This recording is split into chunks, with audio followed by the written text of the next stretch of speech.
This is ABC7 News at 5:30. Your Suncoast News. We're here for you. Welcome back. Sarasota County has reached an agreement with the online lodging company Airbnb. A deal that will generate hundreds of thousands of dollars in revenue for the county.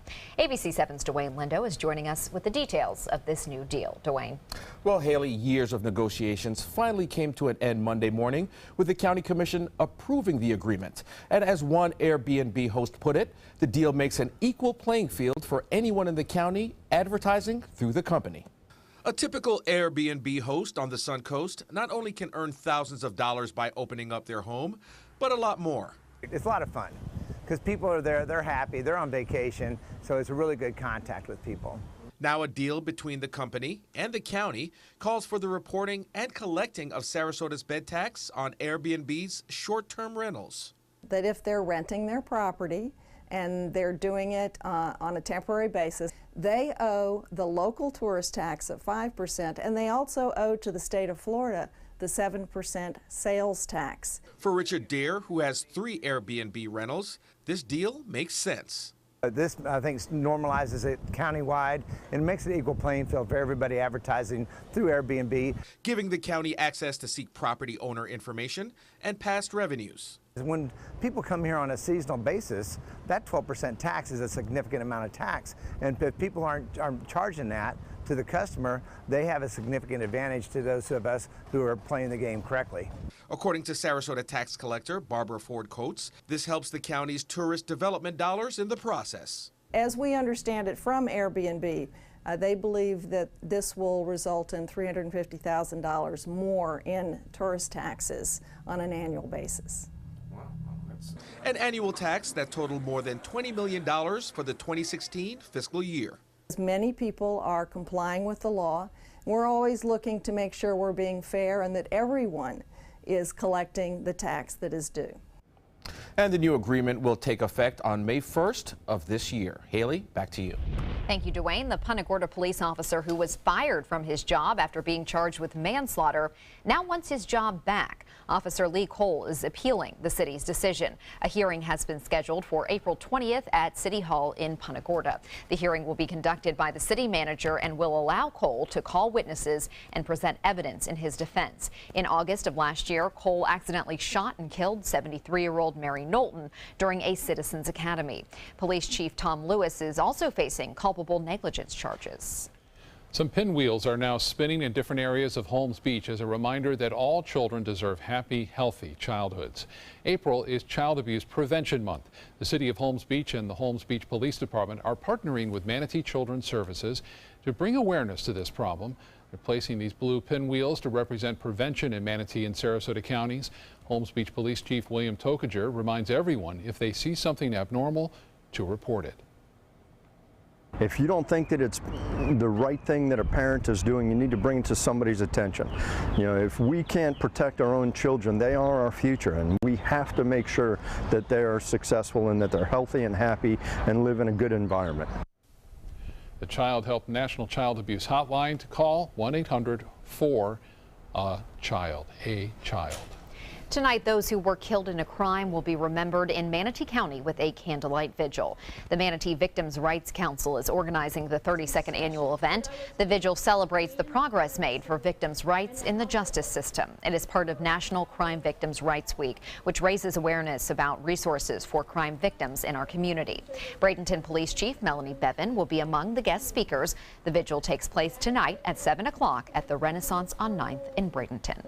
Florida lawmakers are once again talking about making drug testing mandatory for welfare applicants. Today, a House panel approved a bill that would require all welfare applicants with prior drug-related convictions to submit to mandatory drug testing. It would also require applicants suspected of being on drugs to pay for the drug test before getting cash assistance from the government. Under the bill, applicants who pass the test would be reimbursed for the cost. Those who don't would lose benefits for a year.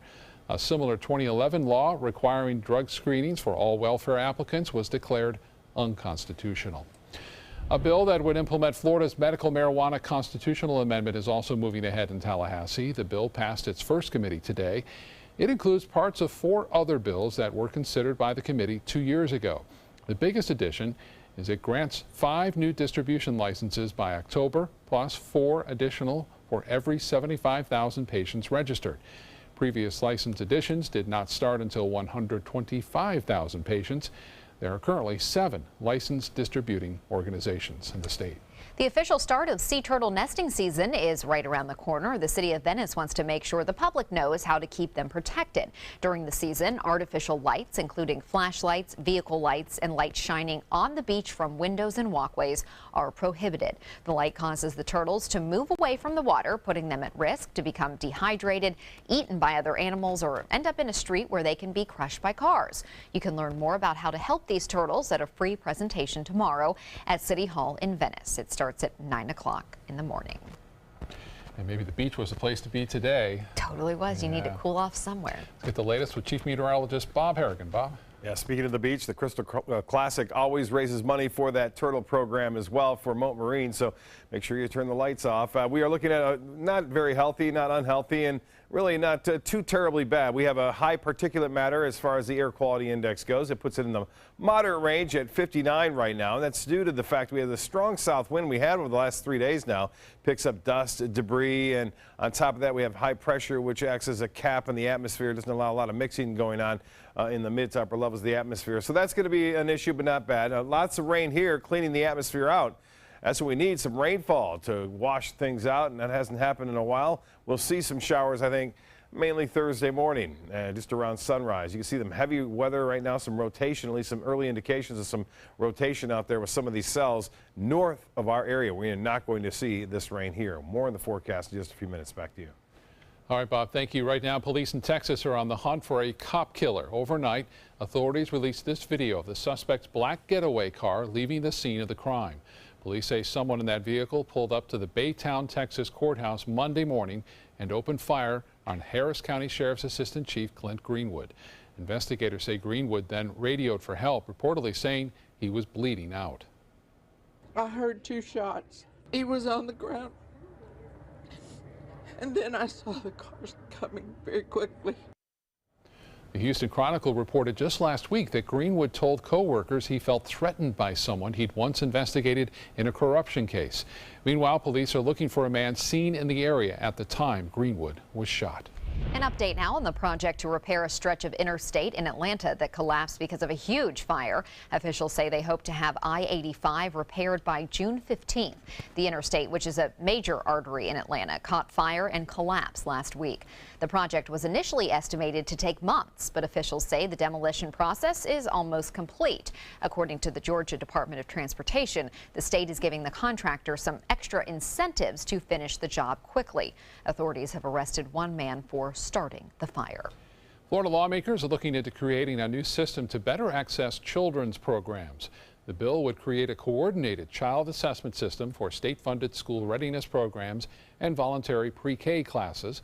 Under the bill, the Florida Department of Education would be responsible for creating the Committee on Early Grade Success. That 17-member panel would be tasked with creating a statewide assessment system focusing on finding the best way to make learning gains among Florida's youngest children. The state school readiness program helps low-income families afford early childhood education. Quality is more important because they may not, either due to the fact that they may be in a single parent household or a home in which parents have not achieved educational success, they need different things during the day in order to make sure that they meet their potential. If passed, the Committee on Early Grade Success would report its findings to the governor and legislature at the end of the year. The Senate version of the bill has yet to be heard by a committee. The policy that the IRS will not call you asking for money may no longer apply. Coming up on your Suncoast News, what the agency is doing now to try and collect tax debt and what you should look out for.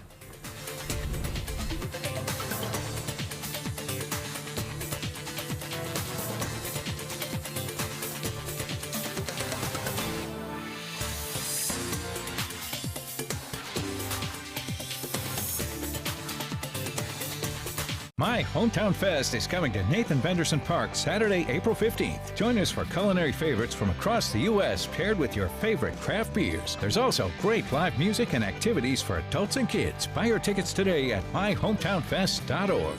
I was always worried and scared. Mom was in pain. She wasn't going to get any better, and all the trips to the ER were painful for all of us. Then we called Tidewell Hospice, and everything changed. Now she has care in our home when she needs it, surrounded by family. We know we don't have much time left with Mom, but we decided to make the best out of that time. Tidewell Hospice, it's more than you think. What Florida city is best known for spaceflight? Cape Carnival.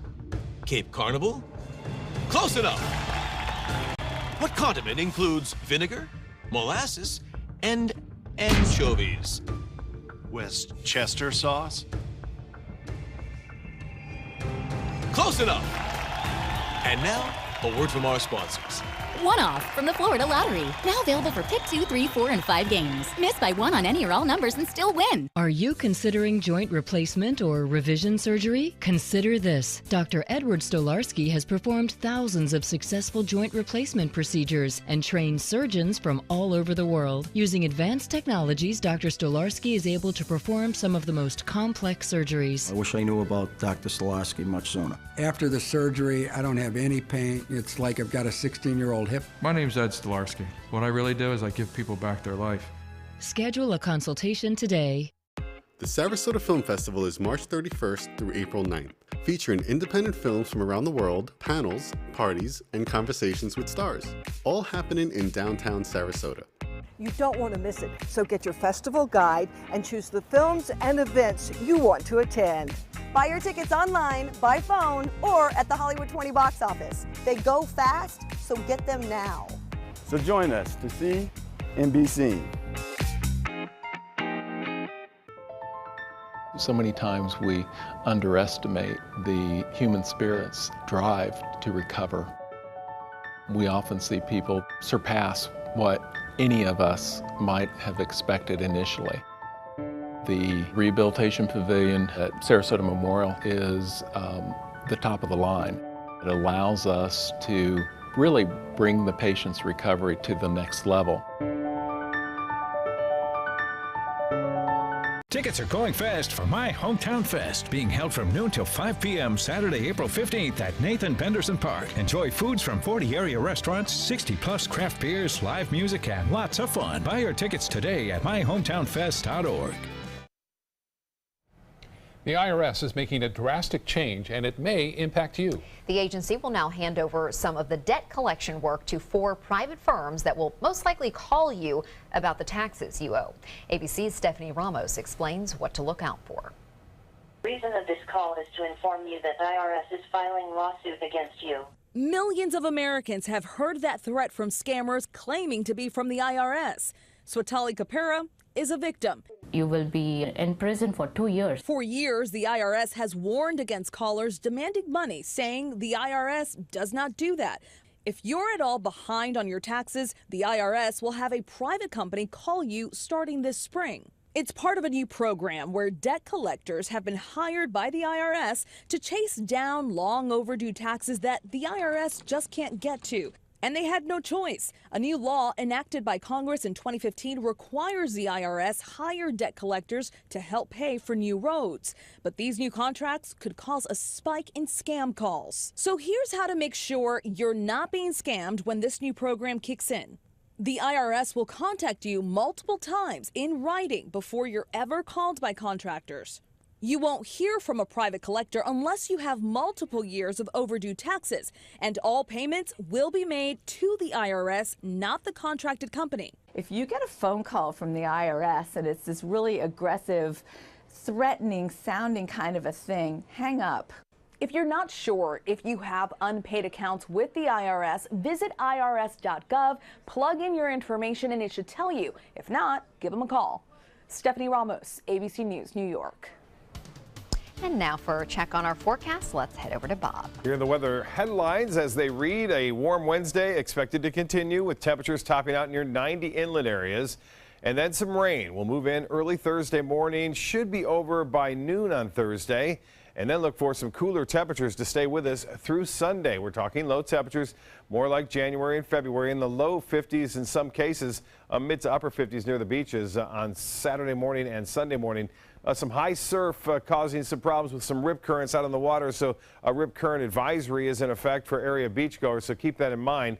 As far as the fire danger goes, this number is going to get higher for us here, especially on Friday and Saturday. We'll more than likely get put into a red flag warning.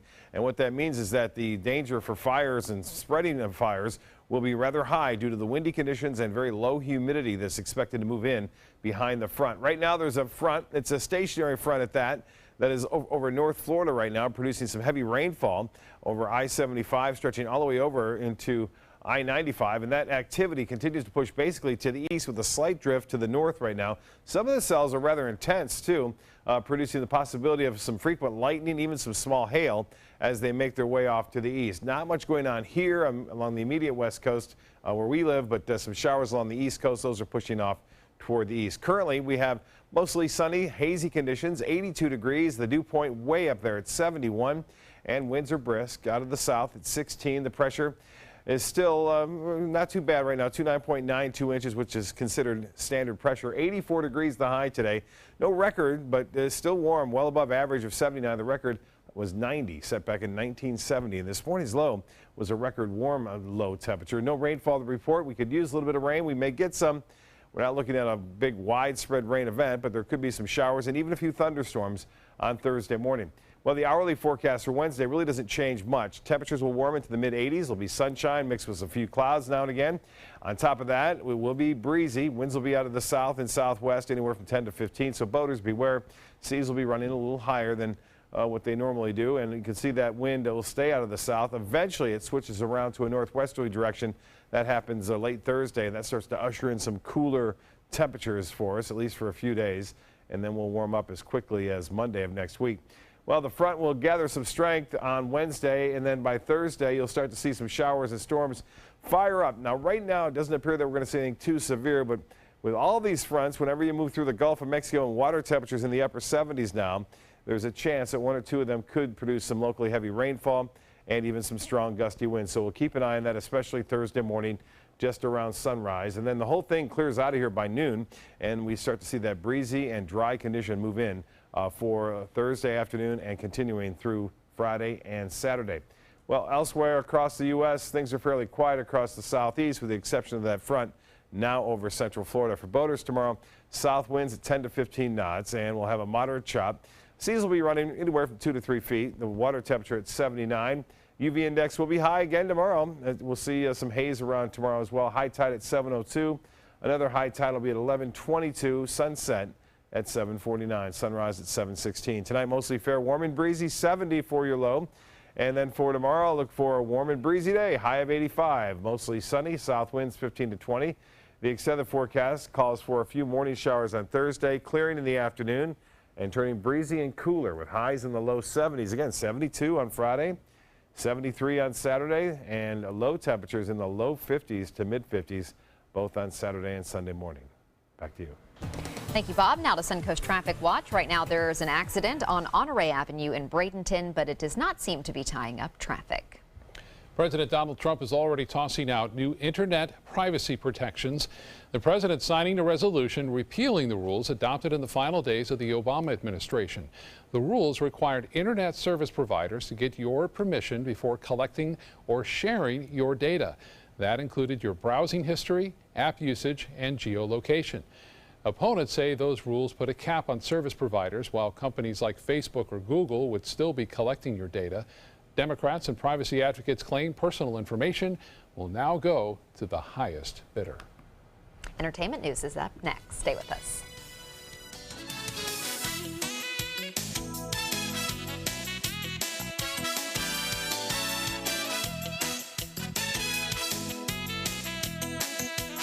Now's the perfect time to create a custom system with California Closets. During our Door and Drawer event, save up to $500 on beautiful doors and drawers for any room. Contact us today for your free design consultation. Visit our showroom or online at californiaclosets.com. You might feel like there's too many problems in the world, or that, you as a 15-year-old, 16-year-old can't really make a difference. It's not always about you. It's not just one person. It's a group. It's a team. Just that simple act is transforming someone else's life. It's one of the best feelings in the world. It'll just make you feel so good about yourself. I'd do anything to convince you just to be a part of this. Tomorrow at 4 on Suncoast View. I'm Stephanie Roberts. On Suncoast View, White Picket Produce picks the perfect spring greens for every meal, plus million-dollar homes and Chef Judy's best new restaurants. Tomorrow at 4 on Suncoast View. There's a whole new way to bank at Achieva Credit Union with Achieva Checking Plus. Get new unique features like full ID theft protection and online shopping rewards. Plus, it's an interest-bearing account, so you have a little extra for what really matters. Achieva Checking Plus isn't just an account for your money, it's for your life, including cell phone insurance. And that's good to know. Discover the plus at achievacu.com. Achieva, banking for good. Achieva Credit Union is federally insured by the NCUA. Hi, I'm Chef Judy. Every Wednesday morning, I'll be with the chefs at the Publix Aprons Cooking School serving up the most wonderful dishes. Watch Aprons in the Kitchen every Wednesday on ABC7's Good Morning Suncoast. They're coming from Tampa, Fort Myers, even Orlando. They're coming from everywhere for the Sarasota Ford Promise. Our promise means a new car you'll love. If not, return it for one you do. At Sarasota Ford, we promise live market pricing. We monitor national pricing on our entire inventory, so you get the best deal. In fact, we guarantee it. Bring us any competitor's ad, and we'll beat it by at least $1,000. That's why they're coming from everywhere to Sarasota Ford, where 41 meets 301. SarasotaFord.com. Are you Goodwill? Yes, because when I donate or shop at Goodwill, I am creating a job. I am Goodwill, yeah. Come into a California Closet showroom to experience our quality materials and construction and collaborate with our designers to create the perfect custom solution for any room. Go to CaliforniaClosets.com to request a free design consultation and locate the showroom nearest to you. A third Fox News Channel employee is joining two colleagues in their lawsuit, which claims they were racially discriminated by a since-fired executive. Monica Douglas says a former controller who was fired in February often expressed an unwillingness to be near black people. Douglas, who is Panamanian, says in the lawsuit the employee told her she wouldn't let her dogs eat food that Panamanians eat and mocked her for being a breast cancer survivor. Douglas said she complained about the comments in 2014, but nothing was done at that point. Harrison Ford can keep on flying. The actor's been cleared by the FAA. Ford's attorney says there will not be any sanctions against Ford for what happened at a Southern California airport in February. The 74-year-old landed his small plane on a taxiway at Santa Ana after flying directly over a commercial jet. Ford, in audio recording, said he was distracted by two jets. The FAA conducted a full investigation. Ford's attorney says the agency is allowing him to keep his pilot's certificate with no restrictions. Justin Timberlake will headline the next Pilgrimage Music and Cultural Festival, and he's lured some big names to join him, including Eddie Vedder, Ryan Adams, and the Avett Brothers. The two-day annual festival debuted in 2015 on a horse farm in Franklin, Tennessee. It was co-founded by Kevin Griffin of the band Better Than Ezra. Timberlake is a partner and a producer who will make his debut on the stage this fall. The festival will be on September 23rd and 24th. The Scripps National Spelling Bee is adding a new wrinkle to try to put a stop to the recent streak of ties. This year, the top spellers will do a written test before they begin spelling words in the finale. The results will be revealed only if 2 or 3 spellers get through the final rounds unscathed. The speller with the highest score will then be declared the winner. The only way to end in a tie now is if the top spellers get exactly the same score on that test. The Bee has ended in a tie for 3 years running now, so maybe with this new addition, we'll have only one winner. I'm not against the tie. I mean, I guess, I don't know. They're just too good. Right. I think that's more than the tie issue. Right. I think they're just getting so good they need another layer. Yeah. Yeah. We'll be right back.